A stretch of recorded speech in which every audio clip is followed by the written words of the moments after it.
a moment," said his mother crossly one evening. "I have something to tell you." He sat down, and Mrs. Thornton continued. "Betsy is so upset by her lover's death that she cannot work for us any more, and is going to leave us." "Her lover was Leonard's, you told me." "Yes, and she has told me that Miss Hale was with the young man who pushed Leonard's off the platform. She was walking in a field with him, apparently, quite late in the evening." "I don't see why that should concern us." "I am glad to hear you say so," said Mrs. Thornton, looking pleased. "But I made a promise to her mother that if her daughter did something wrong, I would speak to her about it." "I don't see any harm in what she did that evening," said Mr. Thornton, getting up and turning his face away. "You would not have approved if Fanny had done it." "Miss Hale and Fanny are very different. Miss Hale always has a good reason for doing something, unlike Fanny." "How kind you are about your sister! Miss Hale's behaviour is clear to me now. The man she was with is her lover." Mr. Thornton turned round to look at his mother, his face very grey, and said, "Yes, mother, I do believe he is her lover." The pain of admitting this was almost too much to bear, and he turned away from her, then immediately turned round again and said, "Mother, he is her lover, but she may need help and advice. I know that something is wrong. She is in difficulty. Go to her and advise her." "What do you mean, John?" said his mother, really shocked. "What do you know?" He did not answer, and after some moments she said, "I will go to her and speak to her as if she were Fanny and had gone walking with a young man in the evening. Then I shall have kept my promise to her mother and done my duty." "You cannot talk to her in that way. She is much too proud." "I can, and I will." "Well," Mr. Thornton said, going to the door, "don't tell me any more about it. I can't bear to think about it." "Oh, Margaret, could you not have loved me?" he said fiercely to himself as he locked himself in his office. "I may not be a gentleman, but I would never have made you lie for me." Margaret was sitting alone, writing a letter to Edith, when Dixon opened the door to announce Mrs. Thornton. Margaret was so gentle and polite that Mrs. Thornton found it very difficult to say her carefully prepared words. It was only as she stood up to leave that she coughed and said, "Miss Hale, I promised your mother that if you behaved badly in any way, I would do my duty and give you my opinion of your behaviour." Margaret blushed. She thought that Mrs. Thornton was going to speak to her about the lie she had told, and that Mr. Thornton had asked her to do this. Mrs. Thornton continued. "At first, when I heard that you had been seen walking with a gentleman in the evening as far away from home as Outwood Station, I could hardly believe it. But my son confirmed the story. It was not at all wise of you, Miss Hale. The story could harm your reputation." Margaret's eyes flashed fire. So Mrs. Thornton had not come to talk to her about the fact that she had lied. Instead, Mrs. Thornton wanted to discuss her behaviour, when she hardly knew her at all. It was too rude. Seeing how angry Margaret was, Mrs. Thornton became angry too. "For your mother's sake, I felt it was my duty to talk to you about your behaviour." "For my mother's sake!" exclaimed Margaret tearfully. She never wished you to insult me, I am sure. Insult you, Miss Hale? Yes, madam, said Margaret more steadily. What do you know about me that would make you suspect— Oh, she said, covering her face with her hands. I know now. Mr. Thornton has told you. No, Miss Hale, said Mrs. Thornton. Mr. Thornton has told me nothing. Listen, young lady, and you will understand what kind of man you have refused. This Milton manufacturer, whom you despise so much, told me that he believed that you were in difficulties because of a gentleman, and that you needed some advice. He admitted that you had been seen with a gentleman at Outwood Station, but apart from that, he has said nothing. Margaret was still crying, with her face hidden in her hands, and Mrs. Thornton softened and said, Perhaps there are circumstances that can explain your behaviour.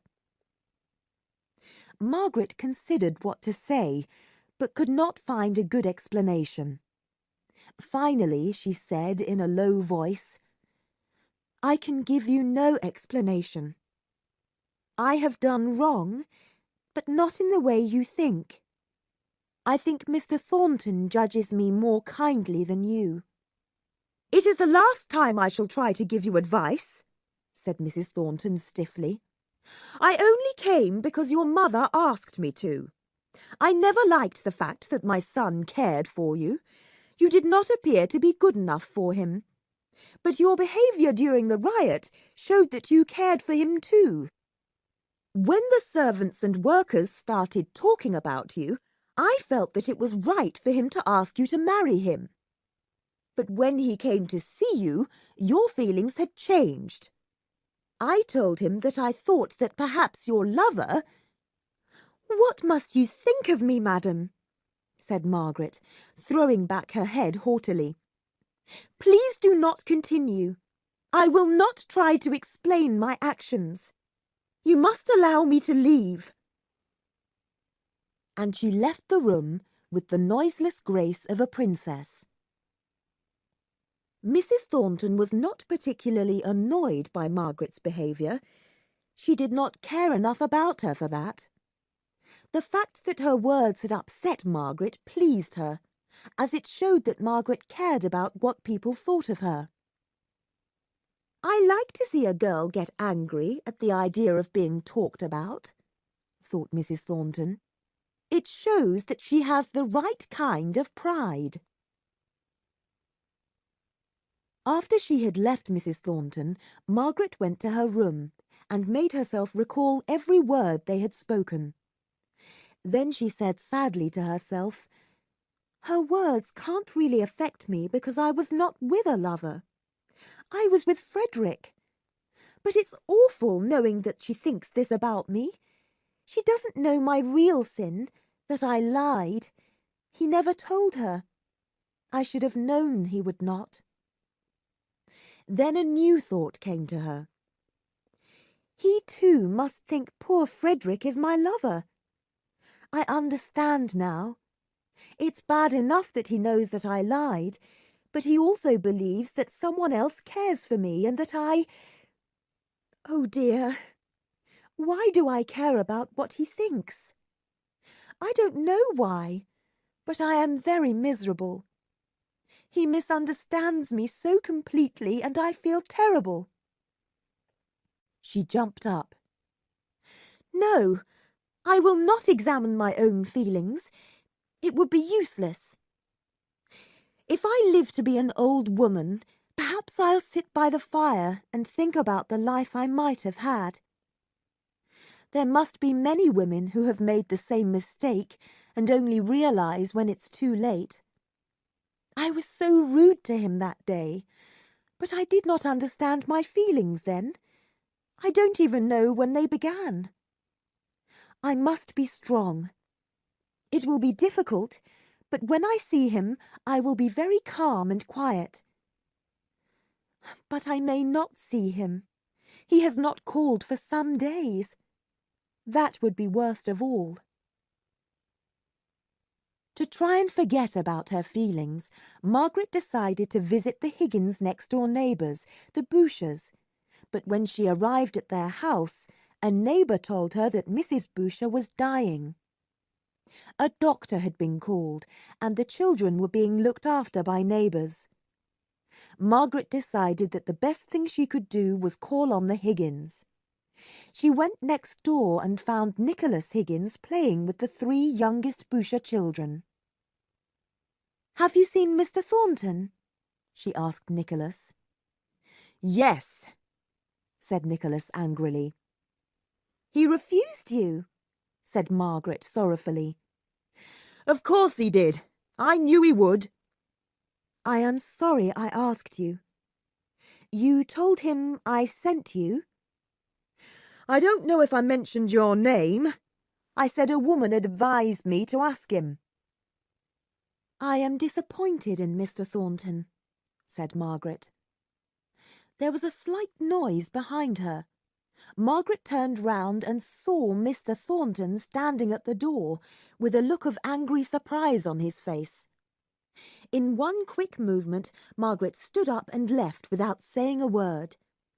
As she hurried to Mrs. Boucher's, she heard the door shut loudly behind her.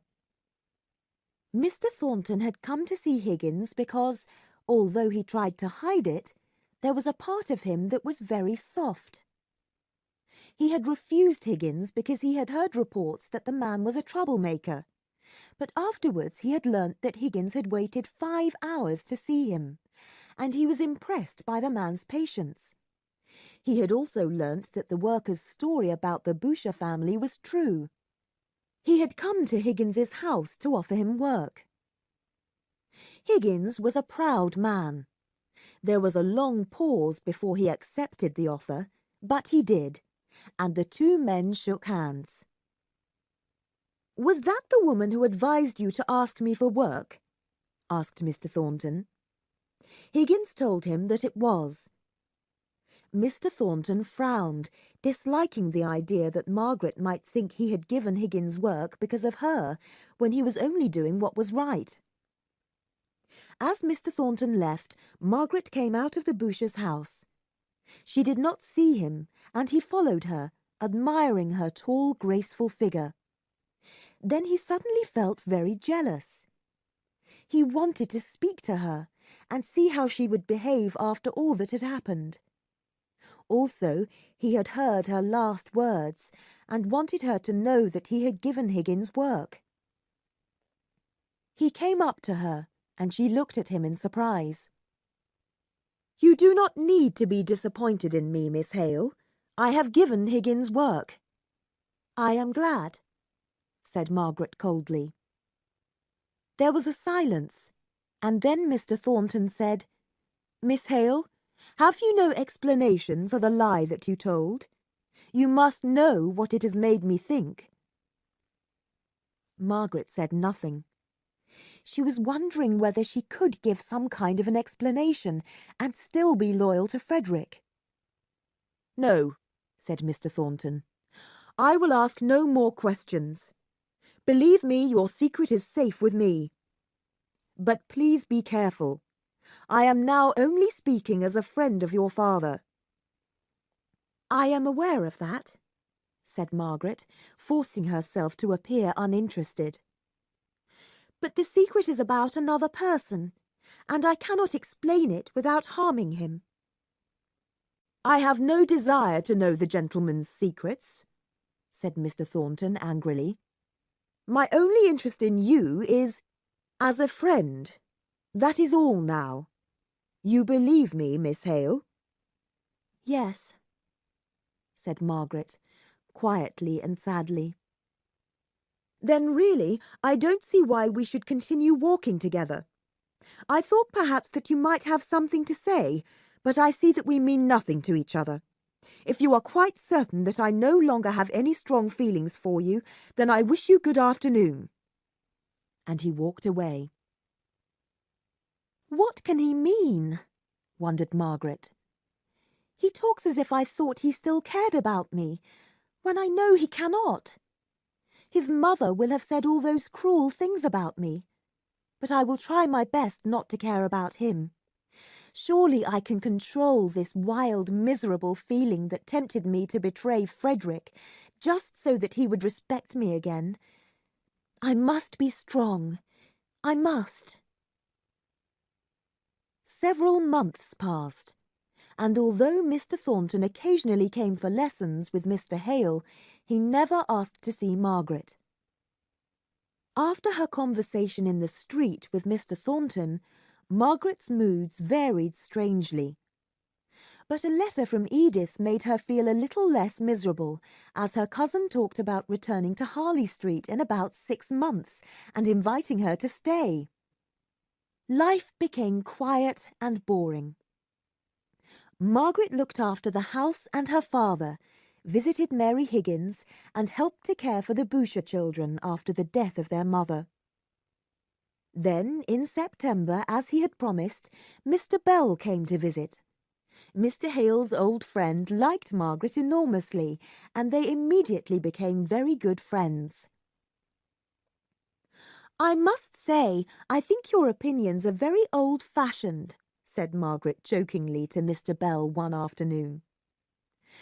"Listen to this daughter of yours, Hale. What has life in Milton done to her? She has become a Democrat." "You say that just because I believe that commerce is good for the country." "I don't like this rushing around, with everybody trying to get rich. I don't believe there's a man in Milton who knows how to sit still."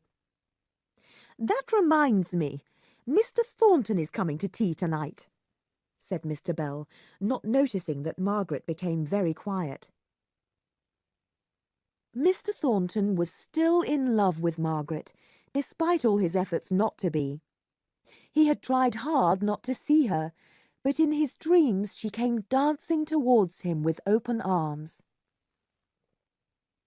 He came late to the Hales' house, and, to avoid meeting her, spent a long time talking about business matters with Mr. Bell. He was bad-tempered and cross, and Mr. Bell thought he had become quite a rude fellow. At last they went upstairs and found Margaret holding a letter, which she was eagerly discussing with her father.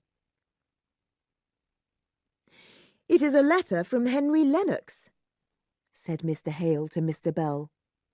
"It makes Margaret very hopeful." Mr. Bell nodded. Mr. Thornton looked at Margaret, who blushed, and he wanted to leave and never return again. A conversation began about the differences between Oxford University, where Mr. Bell taught, and Milton, where he had lived as a child. Mr. Bell talked about the importance of tradition, history and learning, while Mr. Thornton felt that action and living in the present mattered more. Mr. Bell joked a lot, and Margaret saw that this upset Mr. Thornton, who wanted a serious conversation.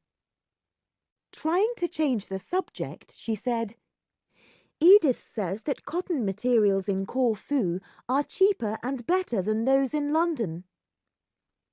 "Are you sure?" said her father. "I think Edith is exaggerating."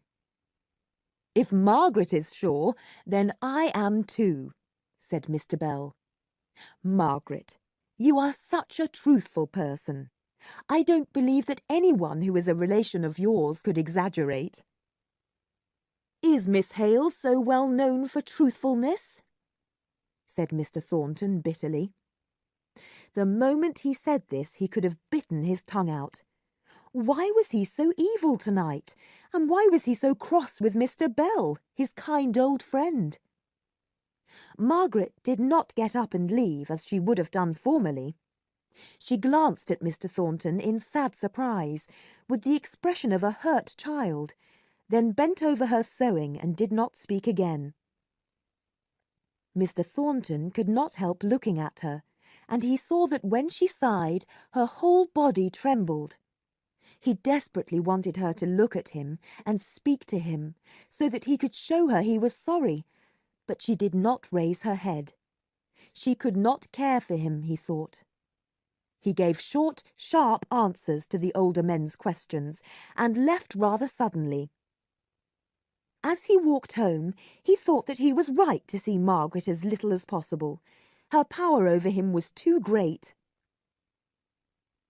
When the mill owner left, Margaret silently began to fold up her work, looking completely exhausted. As the three prepared for bed, Mr. Bell said, "Success has spoiled that man. He used to be a simple, honest fellow. Now everything offends him." "He was not his usual self tonight," Margaret said quickly. "Something must have happened to upset him." Mr. Bell looked at her sharply. After she had left the room, he said, "Hale, have you ever thought that Thornton and your daughter might be fond of each other?" "Never," said Mr. Hale, astonished by the idea. "I am sure you are wrong. If there is anything, it is all on Mr. Thornton's side." "I would say that she showed quite a few signs tonight." "I am sure you are wrong," said Mr. Hale. "Margaret has been almost rude to Mr. Thornton at times." "Well, it was only a suggestion, and whether I'm right or wrong, I'm very sleepy." Mr. Bell left the next day, telling Margaret that she must come to him if she was in difficulty. To Mr. Hale he said, "That Margaret of yours has gone deep into my heart. Take care of her. She is a very precious creature. I wish you'd leave Milton, Hale. It is completely unsuitable for you, and I'm sorry I recommended it. You and Margaret could come and live with me. I would like that very much. What do you think?" "Never," said Mr. Hale. "My one great change has been made, and it has caused me great suffering. I will live here, and I will be buried here." "Well, we will forget it for the moment. Margaret, give me a goodbye kiss.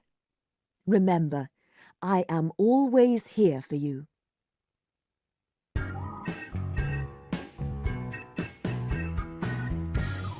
Chapter 12. Mr. Hale. After Mr. Bell's departure, life returned to what it had been before his visit. 4 months passed. Margaret tried to keep herself busy, visiting the Boucher children, and was always kind and attentive to her father. But the truth was that she felt bored and miserable. Mr. Thornton seldom came to his lessons, partly because, as a result of the strike, his business affairs had become more complicated.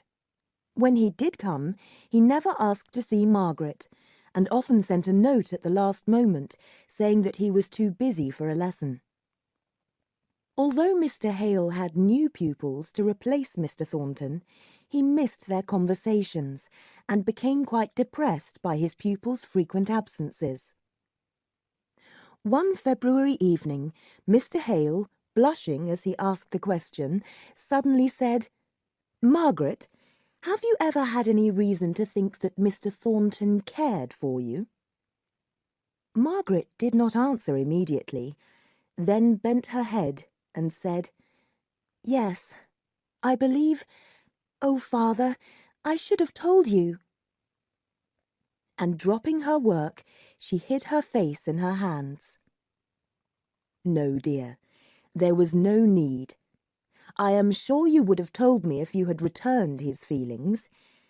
Did he speak to you about it?" No answer at first, then a slow, "Yes." "And you refused him?" A long sigh and another, "Yes." Then, blushing even more, she said, "Now, father, I have told you this, but I cannot tell you more. It is too painful for me. Oh, father, it is because of me that Mr. Thornton is no longer your friend, and I am so sorry, but I could not help it." They were quiet for some minutes. Mr. Hale stroked Margaret's cheek and was almost shocked to find her face wet with tears. As he touched her, she jumped up, smiling brightly, and began to talk about the Lennoxes with such eagerness to change the subject that he was too kind to refer to it again. "Tomorrow." "Yes, tomorrow the Lennoxes will be back in Harley Street. How strange it will be. Imagine, Edith a mother." "Why don't you go and see them for a fortnight?"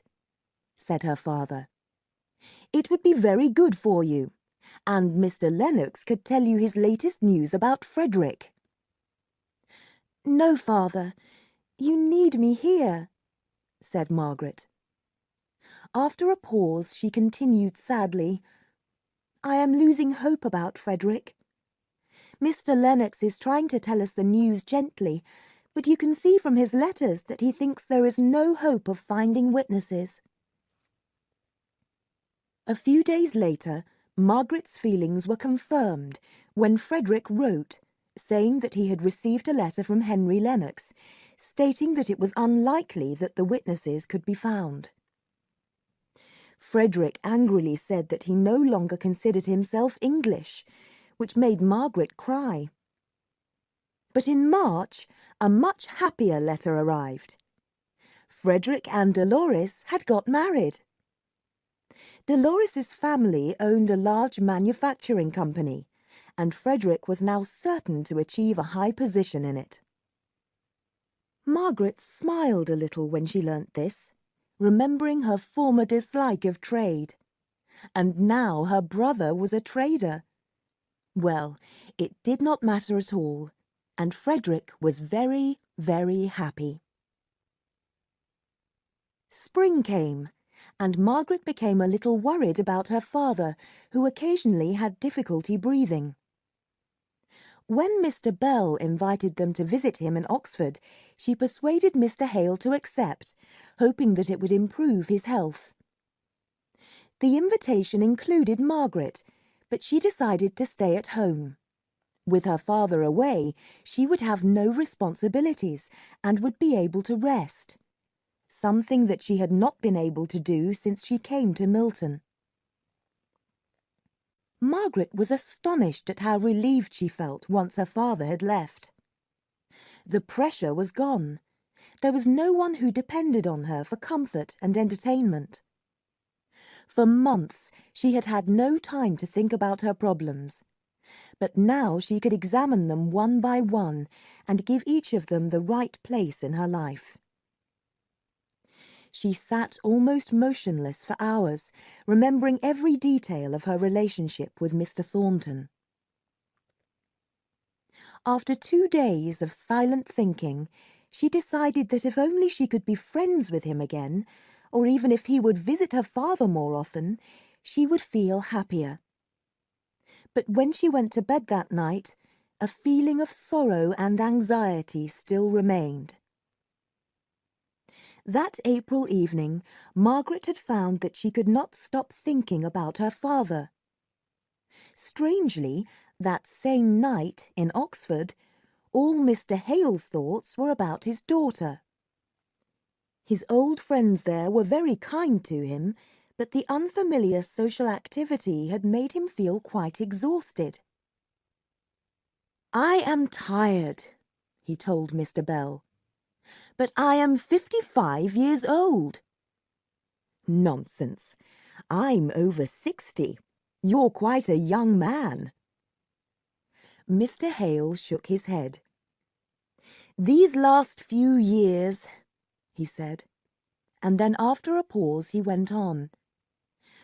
"About Margaret. If I die—" "Nonsense." "I often think, what will happen to her? I suppose the Lennoxes will ask her to live with them. I hope they will. You know how fond I am of that girl, Hale. She has made me her slave.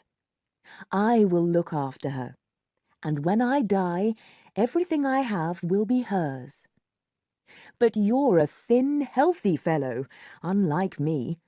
There are no prizes for guessing who will die first. But Mr. Bell was wrong. And that night, Mr. Hale lay down in his bed for the last time. The servant who entered in the morning received no answer to his words. Mr. Hale's heart had stopped during the night, but his calm, beautiful face showed no pain, only the white, cold look of death. Mr. Bell was so shocked that he could not speak for some time. Then he told his servant to pack his bags and took the next train to Milton. There was only one person sitting near him. The man's face was hidden behind a newspaper, and it was some time before Mr. Bell realized that it was Mr. Thornton. The two shook hands, and when Mr. Bell told the mill owner the bad news, Mr. Thornton said nothing for over a quarter of an hour.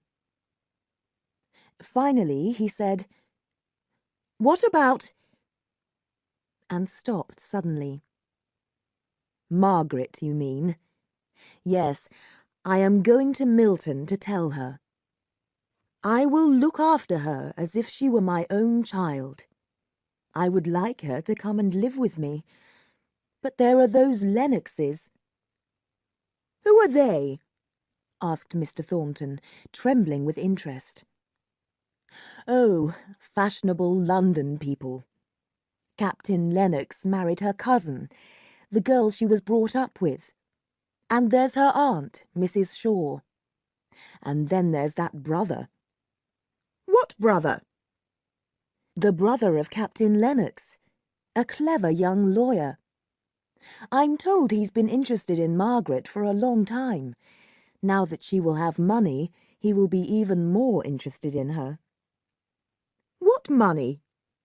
asked Mr. Thornton, far too interested to realize how rude the question was. "Well, she'll have my money at my death." Mr. Thornton became very silent when he heard this. Finally, Mr. Bell asked him where he had been, and the mill owner explained that he had been to France on business. "Ah, commerce. Poor old Hale. Milton is so different from Helston, a charming little village in the New Forest." "I understand it was a great change for Mr. Hale." When Mr. Bell arrived at the house in Compton, Margaret, who was standing at an upstairs window, saw him get out of the carriage alone, and guessed the truth immediately. She stood in the middle of the sitting-room, looking as if she had been turned into stone. "Oh, don't tell me! I know it from your face. You would not have left him if he were alive. Oh, father! Father!" The shock was very great, and for more than 2 days Margaret lay on the sitting-room sofa with her eyes closed, hardly speaking at all. Mr. Bell needed to return to Oxford and make arrangements for the funeral, which would be held there rather than in Milton, because of the problems of transporting the body. However, it was clear that Margaret was not well enough to travel to Oxford to attend the funeral. After a lot of thought, Mr. Bell decided to write to Mrs. Shaw, who had returned to England, and ask her to come to Milton. His letter to her had an immediate effect, and the following day she travelled up by train. Margaret was the first to hear her aunt's carriage when it stopped in front of the house. Her whole face trembled, and when Mr. Bell came up with Mrs. Shaw, she was standing up, looking very unsteady. Her aunt opened her arms, and Margaret went into them and started to cry. Mr. Bell crept out of the room and went down to the study. There he tried to forget his troubles by examining the books, but they only reminded him of his dead friend. He was glad to hear the sound of Mr. Thornton's voice at the front door, and called out, "Thornton, is that you? Come in for a minute or two." The mill owner joined him, and Mr. Bell told him that Mrs. Shaw had come to look after Margaret. "The woman has brought a servant with her, and I shall have to leave and find somewhere to stay." "Come and stay with us. We have 5 or 6 empty bedrooms." "Then I'll just go upstairs and say good-bye to the poor girl and that aunt, and leave with you immediately." It was some time before Mr. Bell came down again, and as they set out for Marlborough Street, he explained why. "Mrs. Shaw is anxious to return home with Margaret as soon as possible. She doesn't seem to understand that the girl cannot travel in her present condition. Margaret said she has friends she must see, but then she started crying and said she was glad to leave a place where she had suffered so much. I must return to Oxford tomorrow, so a decision must be made." Mr. Thornton did not reply. The words, "She was glad to leave a place where she had suffered so much," were going round and round in his head. So that was the way Margaret would remember her time in Milton, when to him every moment he had spent with her had been so precious. They arrived in Marlborough Street, and Mrs. Thornton, after welcoming Mr. Bell, asked how Margaret was. "She seems completely broken. I would like her to live with me, but she has relations who want her to live with them in London." "Where have these relations been when Miss Hale has had so many troubles?" Having asked the question, Mrs. Thornton, who felt no interest in the answer, left to prepare Mr. Bell's room. "They have been living abroad," Mr. Bell said. "The aunt brought her up, and Margaret and her cousin have been like sisters.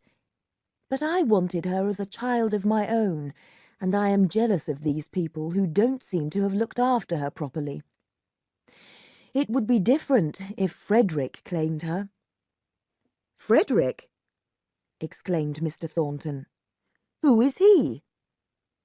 "Frederick?" said Mr. Bell in surprise. "Don't you know? He's her brother. Have you not heard?" "I have never heard his name before.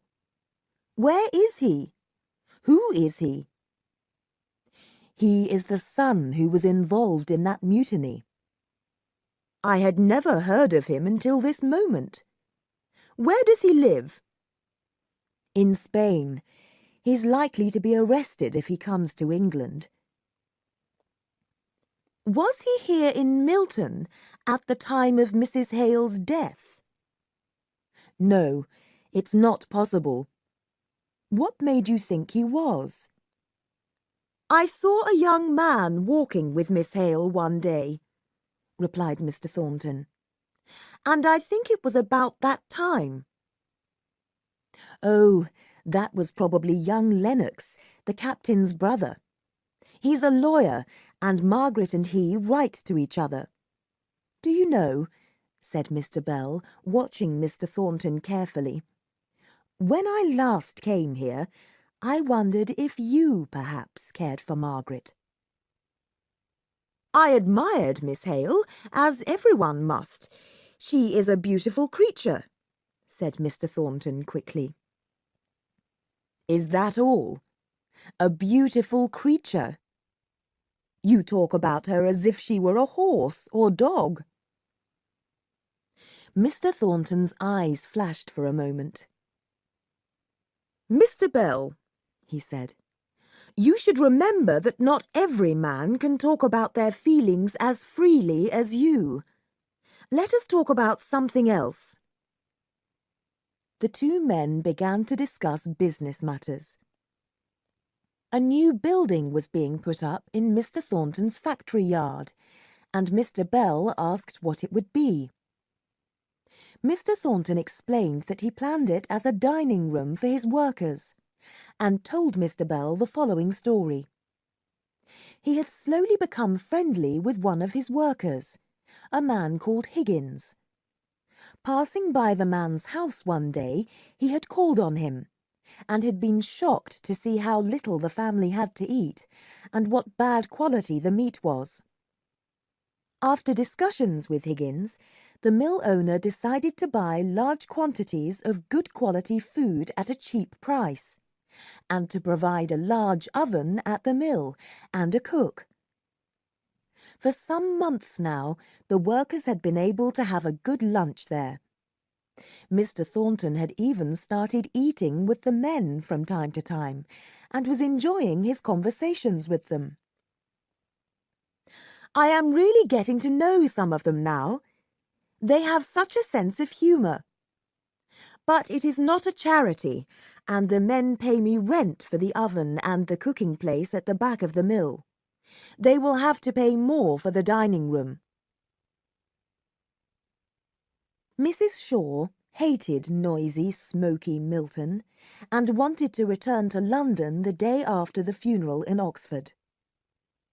Margaret was too weak and exhausted to resist her, and it was agreed that she would return with her aunt, and that Dixon would stay behind to pack up the furniture. The day before the funeral, Margaret received a letter from Mr. Bell in Oxford. My dear Margaret, I intended to return to Milton after the funeral, but unfortunately I have duties here that mean I cannot come. Captain Lennox and Mr. Thornton are here. The captain will come to Milton to take you and his mother home, and I have asked my lawyer to arrange the sale of your house.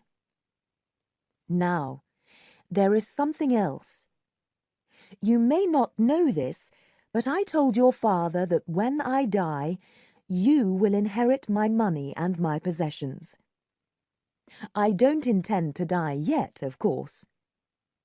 But meanwhile, I would like to make a formal arrangement to give you £250 a year. It is yours, and you can pay the Lennoxes this for as long as you live with them.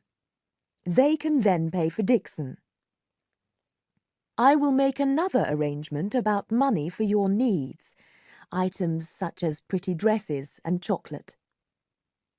Now, Margaret, you may be wondering what right an old man has to settle your affairs in this way. But I have loved your father for 35 years, and I have no relations to look after or give my money to. Please make an old man happy, and tell me that Margaret Hale is not the girl to say no. Write to me and tell me your answer, but do not thank me. After reading this, Margaret took a pen and wrote with a trembling hand, Margaret Hale is not the girl to say no. For the next 2 days, she wandered round the house, trying to decide which things she wanted to keep. She asked Dixon to take one of her father's books to Mr. Thornton after she had left, and wrote a note to him very quickly. The day after the funeral, she took a carriage to the Higgins and said a sad goodbye to them. Feeling that she should also say goodbye to Mrs. Thornton, although she did not wish to do this, she went to visit her with her aunt, and Mrs. Thornton, looking kinder than ever before, was introduced to Mrs. Shaw. "Where are you going to live, Miss Hale?" Mrs. Thornton asked. "Mr. Bell told me that you were going to leave Milton." "My niece will live with me in London. She is almost like a daughter to me," said her aunt, looking fondly at Margaret. At this moment, Mr. Thornton entered the room. He had only just returned from Oxford. "John," said his mother, "this lady is Mrs. Shaw, Miss Hale's aunt. I am sorry to say that Miss Hale's visit is to say goodbye." "You are going, then?" he said in a low voice. "Yes," said Margaret. "We leave tomorrow." Mr. Thornton turned away and seemed to be examining something on the table. He did not even seem to be aware that they had got up to leave, but he went outside with them and helped Mrs. Shaw into the carriage. He and Margaret were standing close together on the doorstep, and the memory of the day of the riot came back to both of them. He thought of how cruel she had been to him when he had gone to see her the next day, and although his heart was beating fast with his love for her, he told himself, "Let her go, with her stony heart and her beauty. How coldly she looks at me. Let her go." And there was no tone of regret or emotion in his voice as he said goodbye. He took the hand she offered to him as if it were a dead flower, but no one saw Mr. Thornton again that day.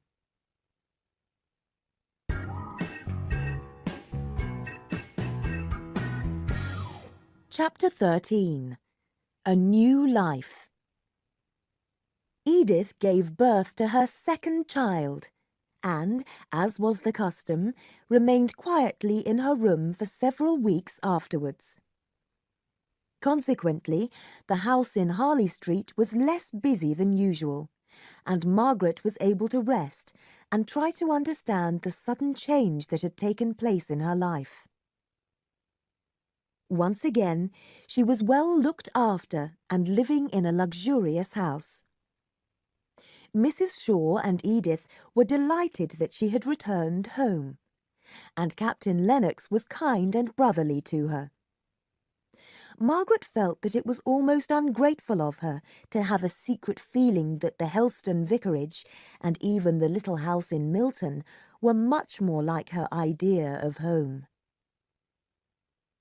Just as she was starting to feel bored, Edith came downstairs, and the normal life of the household began again. As she used to do, Margaret answered her cousin's notes for her, and reminded her of her social engagements. She loved playing with Sholto, Edith's little boy, and looked after both children while the servants had lunch. But because her father had died so recently, she was not yet able to go out socially, and while the rest of the family went out almost every day, she was often left alone. Then her thoughts returned to Milton, and she compared her life there with her comfortable life in Harley Street. She was becoming bored, and was afraid that she would forget that there was a world of servants and workers, with all their hopes and fears. There seemed to be an emptiness in her life now. When she suggested this to Edith, her cousin stroked her cheek and said, "Poor child! Soon, when Henry returns from his travels, we will start having dinner parties again, and you will feel more cheerful, poor darling." But Margaret did not feel that dinner parties were the answer to her problems. Dixon was still in Milton, and Margaret missed her greatly. She read the servants' letters eagerly, hoping for news of friends. Dixon mentioned Mr. Thornton quite frequently, as he often gave her advice about the Hales' business affairs.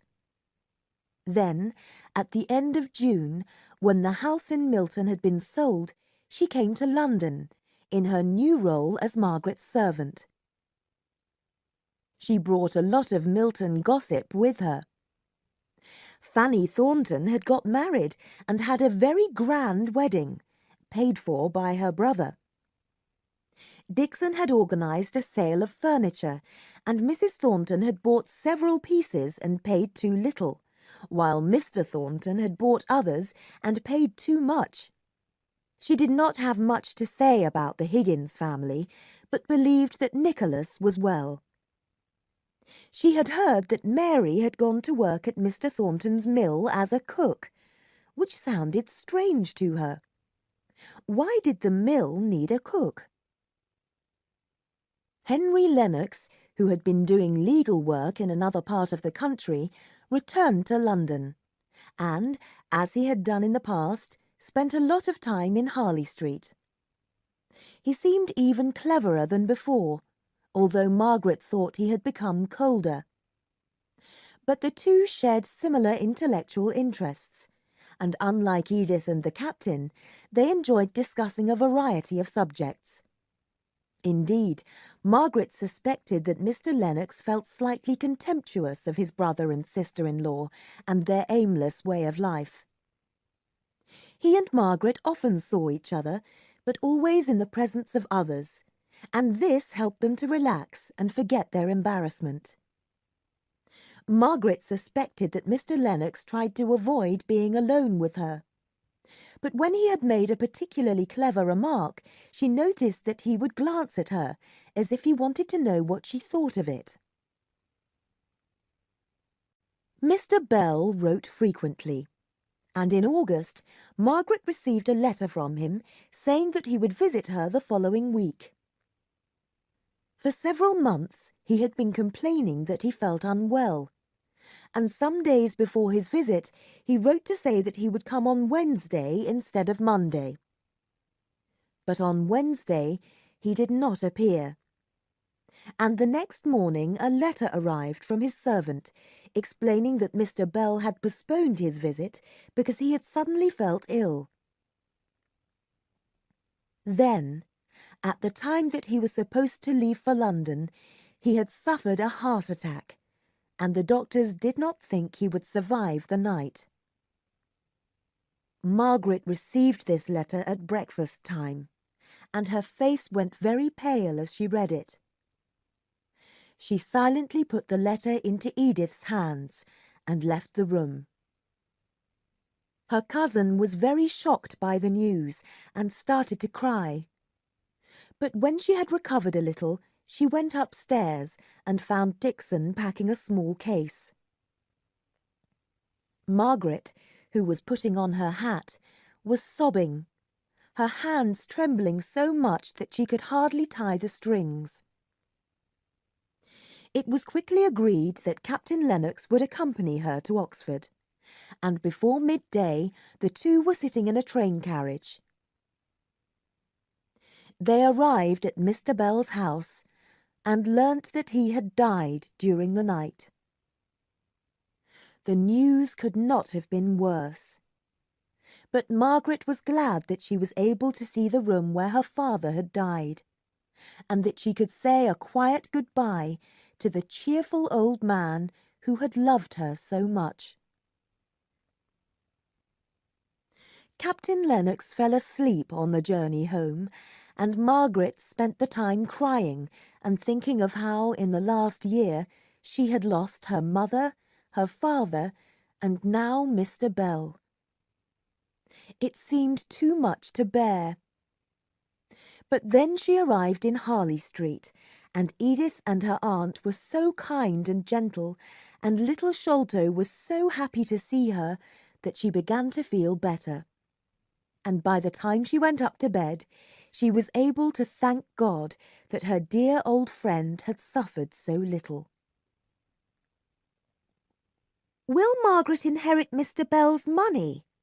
whispered Edith to her husband when she was alone with him that night. The captain, however, had no idea, and did not think that Mr. Bell had much money at all. Edith was disappointed to hear this, but a week later she came dancing towards her husband and said, "I am right and you are wrong, sir. Margaret has had a lawyer's letter, and she will inherit about £2,000, and also Mr. Bell's property in Milton, which is worth about £40,000. She will be a rich woman, And what does she say about it? Oh, she has known about it for some months apparently, but had no idea it was so much. She says she is afraid of the money, but that's nonsense and she'll soon get used to it. It seemed natural that Henry Lennox would be Margaret's legal adviser, and he often came to her with papers that needed signing.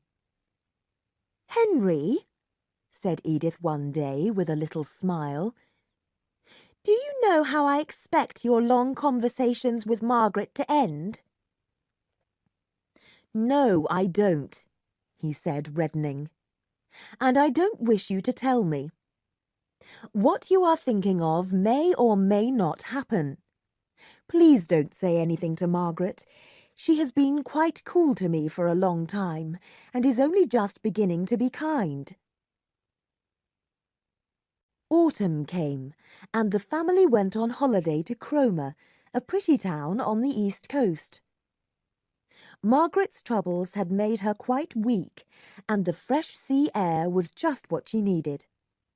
She spent long hours sitting on the beach, and the gentle sound of the waves and the beauty of the sea and sky calmed her spirit. While Aunt Shaw went shopping and Edith and Captain Lennox went horse riding, Margaret thought about her time in Milton. Her greatest regret was that Mr. Thornton had never learnt the truth about why she had lied. But slowly she began to realize that she had a future, and her face, which had looked so pale and tight with pain, began to change. After 3 weeks, Henry Lennox, who had been in Scotland on business, came to join them, and he immediately noticed the difference in Margaret. "The sea has done Miss Hale a lot of good," he said one afternoon, when she had left the room. "She looks 10 years younger than she did in Harley Street." "It's the hat I got her," said Edith delightedly. "I knew it would suit her the moment I saw it." "I'm sorry," said Mr. Lennox, "but I believe I know the difference between a pretty dress and a pretty woman. No hat could make Miss Hale's eyes so bright, or her lips so red.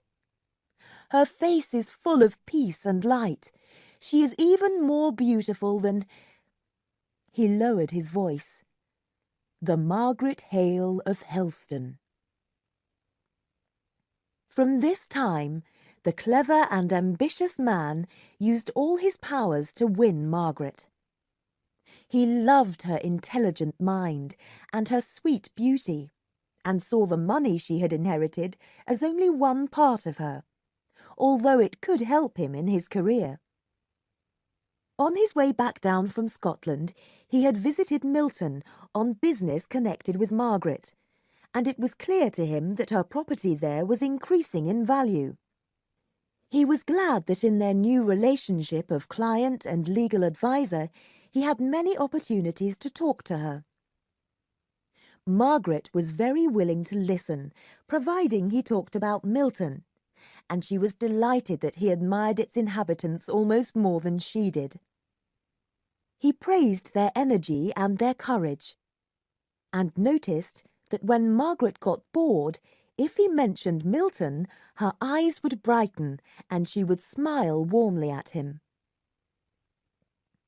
During her long hours of thinking on the beach, Margaret had realized that her life was her responsibility and no one else's. The result was that when the family returned to London, she told her aunt that she wanted to visit the poor and sick, as she had done in Helston. Mrs. Shaw did not wish to allow this at first, but Margaret was so sweetly persuasive that eventually she agreed. In their private conversations, Edith, Captain Lennox and Mrs. Shaw decided that it would be helpful to Henry if Margaret did not go out much socially. Margaret had other admirers, but her lack of interest in them was very obvious. They had noticed that Henry was the only man she really enjoyed talking to, and slowly the two became closer to each other.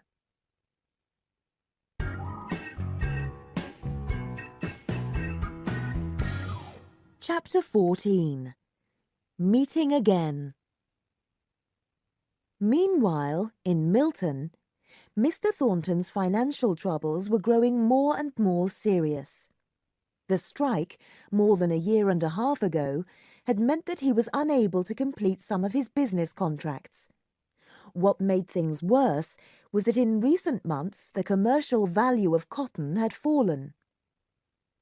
Mr. Thornton's business was very badly affected, and he had spent a lot of money on expensive new machinery, with the result that now he did not have money when he needed it. No new orders were coming in, and meanwhile there were the huge expenses of paying the workers and maintaining the mill. Mr. Thornton did not despair, however. He was as calm and gentle to the women in his home as he had always been. He did not say much to his workers, but they understood his situation and were sympathetic. His relationship with them had changed greatly. Previously, his only ambition had been to be head of a firm that was known and respected all over the world. Now he often talked to the workers, particularly Higgins, and listened to what they had to say. These conversations had made him realize that people everywhere were connected by the same human feelings. He had begun to see that as a manufacturer, he was in a position to help and influence those less fortunate than him. He had even arranged to send the older Boucher children to school. Now, though, it seemed that he might lose this position, just as he was beginning to understand it. One afternoon, as Mr. Thornton was walking down Marlborough Street, absorbed in his thoughts, Higgins approached him. Noticing that the mill owner was looking even gloomier than usual, Higgins tried to think of something to cheer him up. "Have you heard any news of Miss Margaret lately?" he asked. "Miss who?" replied Mr. Thornton. "Miss Margaret. Miss Hale, the clergyman's daughter." "Oh, Miss Hale." Suddenly the worried look left Mr. Thornton's face, and he smiled warmly. "I'm her tenant now, you know, Higgins. I hear about her from her lawyer every now and then. She's well and living with friends. Thank you, Higgins." "Will she be coming to Milton again?" "No." Higgins came closer to Mr. Thornton and said in a low tone, "How is the young gentleman?" Seeing that the mill owner did not seem to understand, he continued, "The young gentleman. I mean, Frederick, her brother, who came to Milton." "He came to Milton?" "Yes, when their mother died. Don't be afraid I'll tell anyone. Mary told me. She found out about it when she was working at the house." "And he was here?" "It was her brother." "Yes, I thought you knew all about it, or I would never have said anything. I won't say another word." The conversation ended, and Mr. Thornton continued on his way, saying to himself, "It was her brother. I am so glad. I may never see her again, but it is a relief to know that. I knew she could never have done anything wrong, but I needed to be sure. I am so glad." This news was a little golden thread in his fortunes. Several American firms that he did business with had failed, and his financial situation was becoming more and more gloomy. Night after night, Mr. Thornton took his papers into his office and sat there long after his mother had gone to bed. One morning, when the first light of day was beginning to creep into the room, he realized that nothing could be done. He would have to give up the business that he had worked so hard to make a success. One hot summer evening, Edith came into Margaret's room, dressed for dinner. "Margaret, I need to talk to you. Henry has come to me and asked me if a Mr. Thornton of Milton, your tenant, you know, can join our dinner party tonight. It is such a nuisance. The arrangements were perfect, and now they must be changed." "I won't have dinner tonight. I don't want any," said Margaret in a low voice. "Dixon can bring me a cup of tea here. I will be really glad to lie down." "You can't do that. We need you. Mr. Colthurst, who is a Member of Parliament, is coming, and you know we planned for you to talk to him about Milton." "Oh, I've just remembered. This Mr. Thornton comes from Milton. How fortunate! Mr. Colthurst is going to talk about the cotton industry in his next speech. He and Mr. Thornton will have a lot to say to each other. Really, I think Henry has done very well. I asked him if Mr. Thornton is a man one should be ashamed of. He said, 'Not if you have any sense, little sister.' So I suppose he can pronounce his H's." "Did Mr. Lennox say why Mr. Thornton had come to London?" asked Margaret, her voice sounding rather tight. "Oh, his business has failed, or something like that. I'm sure Henry told you that, the day you had such a headache. Anyway, he has said that Mr. Thornton has lost all his money and deserves our respect, and I must be very polite to him. And as I have no idea how to do that, I need you to help me. And now come down with me and rest on the sofa for half an hour." Henry Lennox came early, and Margaret, blushing as she spoke, asked him some questions about Mr. Thornton. "He can't afford to continue his payments for Marlborough Mills and the house, so he has come to discuss what can be done. I thought you would like him to come to the dinner party." Mr. Lennox had lowered his voice as he spoke to Margaret. Then, noticing that Mr. Thornton had just entered, he jumped up and introduced him to Edith and Captain Lennox. Margaret watched Mr. Thornton anxiously as he talked to them. She had not seen him for a long time, and his circumstances had changed completely.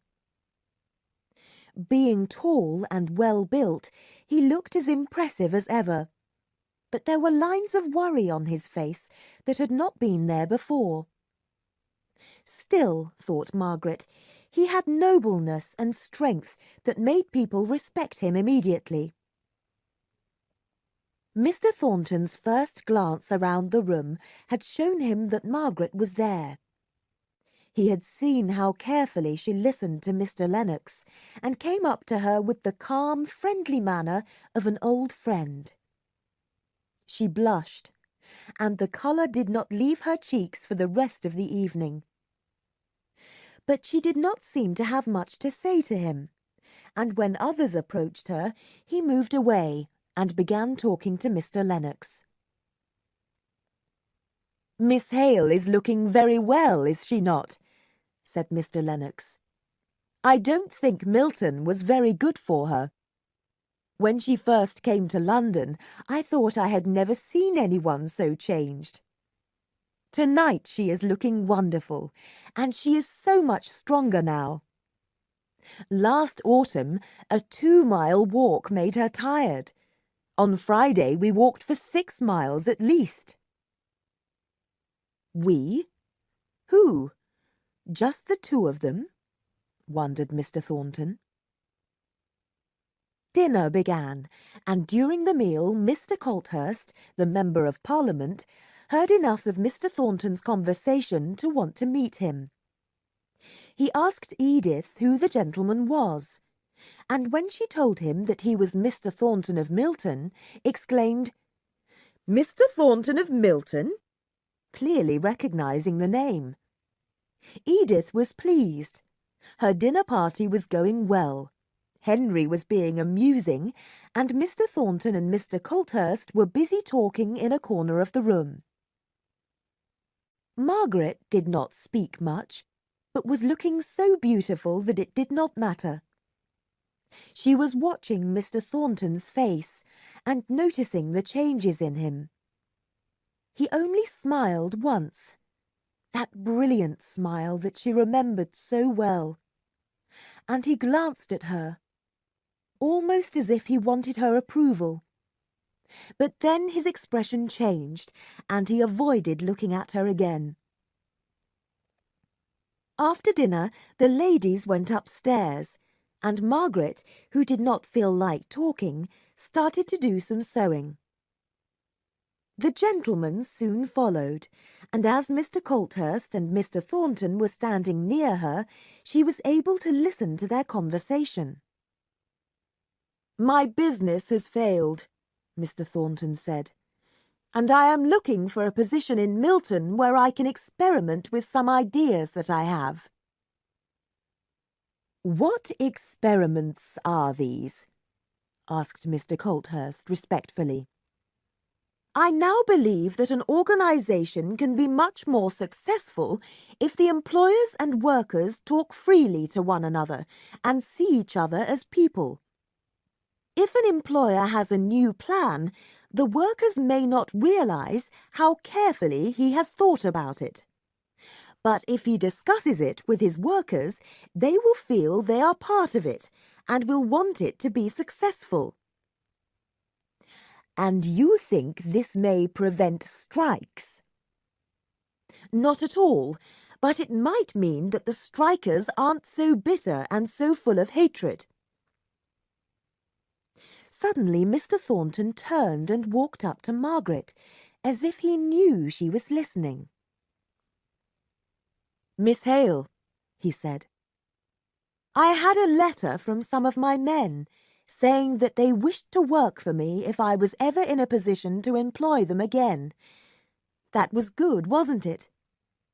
"Yes, how wonderful!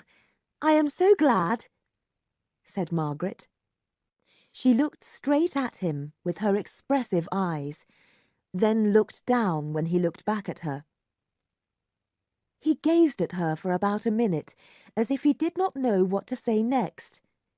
Then he sighed and said, "I knew you would be pleased," and turned away and did not speak to her again until he wished her good night very formally. As Mr. Lennox was leaving, Margaret said hesitantly, "Can I speak to you tomorrow? I want your help about something." "Certainly. I will come at whatever time you wish." "At 11? I will see you then." His eyes brightened with pleasure. How she was learning to depend on him. It seemed as if any day now she would make her feelings about him clear. And then he could once again ask her to marry him. Edith moved around the house very quietly the next morning, as if any sudden noise would disturb the meeting that was taking place in the sitting-room. 2 o'clock came, and Margaret and Mr. Lennox still sat there behind closed doors. Then there was the sound of a man's footsteps running downstairs. Edith opened the sitting-room door. "Well, Henry?" she said. "Well, what?" he said rather shortly. "Come in to lunch." "No, thank you, I can't. I've lost too much time here already." "Then it's not all settled?" said Edith sadly. "No, not at all, if you mean what I think you mean. It will never happen, Edith, so give up thinking about it." "If Margaret lived near me, it would be so nice for us all," said Edith, who did not want Henry to give up hope. "At the moment, I am always afraid she will go and live in Cadiz." I am certain that Miss Hale would not marry me, and I shall not ask her. Then what have you been talking about? Business matters. Oh, go away if that's all. I shall. I am coming again tomorrow and bringing Mr. Thornton with me, as he needs to talk to Miss Hale. Mr. Thornton? Why? He is Miss Hale's tenant, said Mr. Lennox, turning away. And he can no longer afford to rent the mill. No one ever knew why Mr. Lennox did not keep his appointment the following day. Mr. Thornton arrived punctually, after he had waited for nearly an hour. Margaret came in looking very white and anxious. I am so sorry Mr. Lennox is not here, she said hurriedly. He could have done it so much better. He is my adviser in this. I am sorry if it worries you. Shall I try to find him? No, thank you. I wanted to tell you how sorry I am that I am going to lose you as a tenant. But Mr. Lennox has told me that he feels sure you will regain your former position.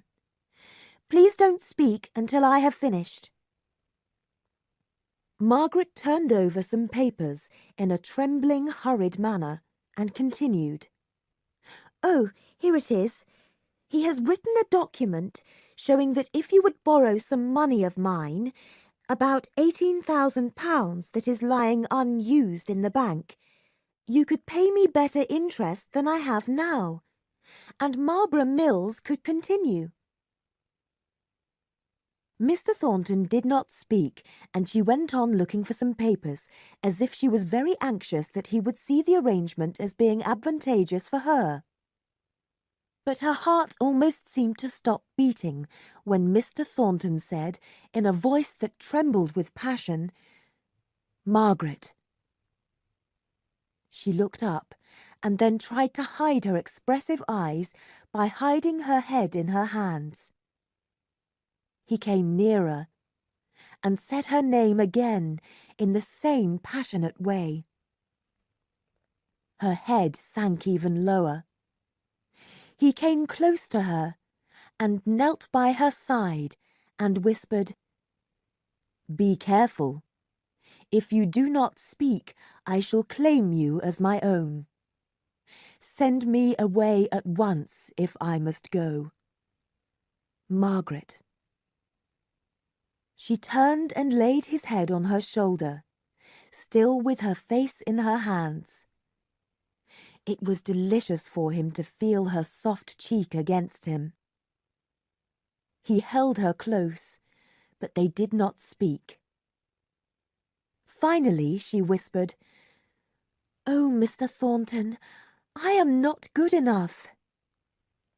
Not good enough? It is I who am not good enough. After a minute or two, he gently removed her hands from her face and put her arms around his shoulders as they had been on the day of the riot. "Do you remember, love?" he asked. "Yes, and I remember how cruel I was to you the next day." "Lift your head. I have something to show you." Blushing, she raised her head. "Do you recognize these roses?" he asked, taking some dead flowers out of a book that he had with him. "No," she replied. "Did I give them to you?" "No, you did not, but you have probably worn roses like these." She looked at them, thought for a minute, then smiled a little and said, "They are from Helston, are they not?" "Oh, have you been there? When did you go?" "I wanted to see the place where Margaret grew up, even when I had no hope of winning you. I went there after I returned from France." "You must give them to me," she said, trying to take them out of his hand. You may have them, but you must pay me for them. How can I ever tell Aunt Shaw? She whispered, after some minutes of delicious silence. Let me speak to her. Oh, no, I should tell her. But what will she say? I can guess. She will exclaim, "That man!" Be careful, said Margaret, or I will imitate the way your mother will say, "That woman!"